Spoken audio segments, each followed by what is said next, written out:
So we're going to start with a conversation of what is this? What am I holding? Paper. What is it? Something called a dollar bill. Right, something called the king. What does it mean? He says, how is this different than a piece of paper? It has assigned value. It has assigned value, okay. What else?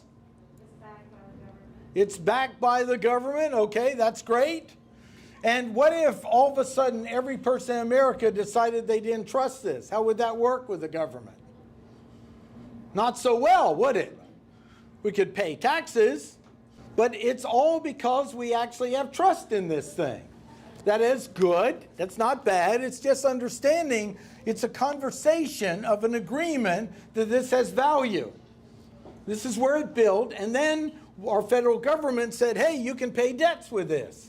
That's the key to understand. In fact, what's exciting is talking to younger people. I'm meeting younger people in Raleigh. About 4 out of 5 young people know more about crypto than most people do. And they're learning more about money than I ever did by understanding what crypto is. They're really understanding it. You know, it's kind of like, well, I want to hold this. Well, guess what? 97% of your money is a number we're trusting in a bank, in a computer that we're trusting. If you really want to understand crypto, you also need to understand what is called fiat money. And then historic items have been used for money in the past, right? In the early days in trade, beaver pelts were considered currency, right? And then gold considered currency, commodities now, and then of course credit and debit cards considered a form of currency. So it's evolved. And I think as you see the presentation today, part of the theme is that crypto is another iteration of currency. It's new, it's different. And it's also a store of value. One of the things this is a store of value. I can do work for you, and then you give me things like this, and then I'm storing the value I got from you that I can use in other situations. Some of the drawbacks. Money operates out of a central point of location. We all know stories of large banks and others that got hacked, systems that occurred. It's been one of the best ways for criminals to operate is with fiat money. In fact, the Silk Road, anyone know about the criminal activity with Silk Road? You heard? Raise your hand. No? Yes? Okay. It was a big criminal thing, and it ran on cryptocurrency. You know why they busted them? Because it ran on cryptocurrency. So on dollars, they would have had a harder time. You can look it up. There's a entire YouTube from one of the investigators saying because it was on the blockchain, it was easier to determine what was going on because that's transparent, at least seeing the different blocks of money moving. And that's true of the Colonial Pipeline ransomware too. Yep. Because they were smart, dumb criminals. Yep. They were pretty smart. Want more of those. Part A and dumb on Part B, in that their private passwords and so forth were available. The government went in and tracked it through, saw some of these transactions because the transactions are public, and tracked it down and recovered a lot of that ransom money that was paid. So risk of crypto. Now we're going to talk about some of those. Yes, volatility. You know, short-term volatility is there. You can watch it. It's going up and down. I recommend downloading CoinGecko app, and you can go into it and watch it go up and down 24/7. It's fluctuating all the time. It's based on the collective of human beings. And some people are playing with it in a big way and others. And it's only been around for less than, just around 10 years. So it's not that old. So it's really a very young system. The automobile took, 50 years to actually become established from the first one? So it's really pretty young. Well, and part of this slide addresses that.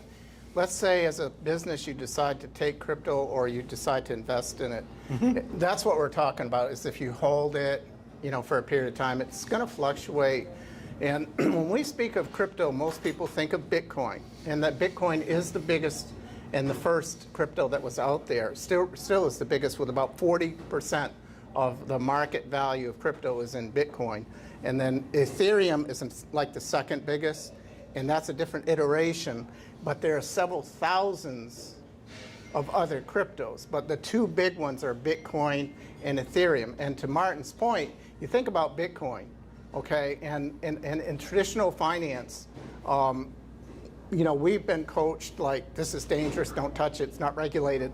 But meantime, millennials have become millionaires by buying it early and holding it and not selling it at a loss. It does fluctuate like this, but no one who's bought early and held it has lost one dime in Bitcoin. And in fact, there have been about 100,000 millionaires created through Bitcoin alone. So it's volatile, know what you're dealing with, but if you avoid it altogether, you might have fear of missing out, FOMO, fear of missing out. Right. This is hard for us to get our heads around, this idea of a software-based ledger. You all know a ledger like Excel. This is a type of ledger which is transparent to see the structure and basic information, but the who controls it and owns it, that is secured through cryptology.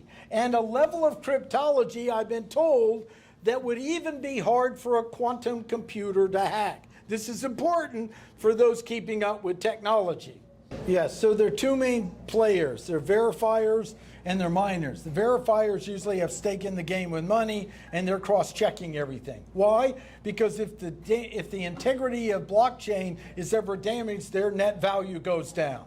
So these are separate, and then you have things called miners. They aren't real people. They're computers running programs all over the world. People behind the scenes. Yes, there are people behind it. You got it. And you can make money with mining. Yes, so you can make money on your crypto. You can make money with mining. The technology is expensive, and Bitcoin's mining uses a lot of energy. You were saying about the volcano, that's why they're tapping free energy for that. Other coins use less energy. Yep. Okay, so that's kind of important to understand. But if you've got millennials, you know, son, daughter, grandchildren, whatever, and they talk about mining, now you know a little bit about mining. So there are two terms you need to know. And then there's another term I must mention called custodial and non-custodial. Custodial is what Coinbase is, where they're actually holding those private keys for you.